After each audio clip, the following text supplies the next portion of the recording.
Hello, my name is Steven Butler, and together with James Patterson, I wrote Dog Diaries, which we're here to talk about today. And I'm joined by Wilson, who's going to get a treat, and Lyra, who's going to get a treat. And these two dogs inspired two of the characters in the book, and I am about to read you a little extract from it. I saw it. I caught a flash of grey and black as something small and furry ran between the trash cans and the jungle gym. My ears pricked up and my super sniffalicious nose caught the garbagey whiff of wreck. That was it. I couldn't help myself. Before Ruff could stop me, I bolted across the playing field, barking my extra barkiest bark that I save for raccoons. I don't know what it is about them that drives me so crazy. Just seeing their stripy tail sends me into a frenzy. Chasing and barking at them is one of my favourite hobbies in the whole world. It's just so much fun.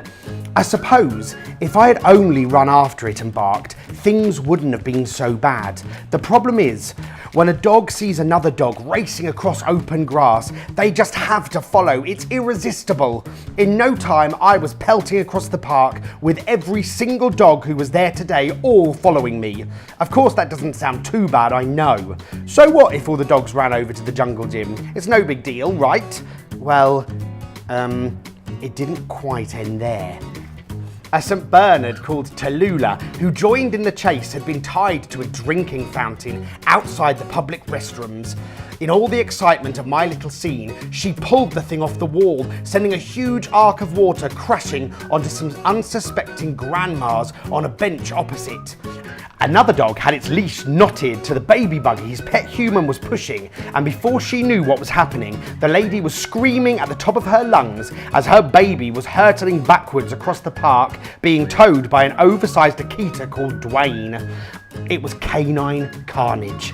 Picnics were trampled, toddlers were toppled, and the peace of the park was most definitely tattered. To top things off, as we all clattered around the jungle gym looking for the raccoon, a stern-looking woman in a green uniform marched into the middle of the chaos and lunged at me.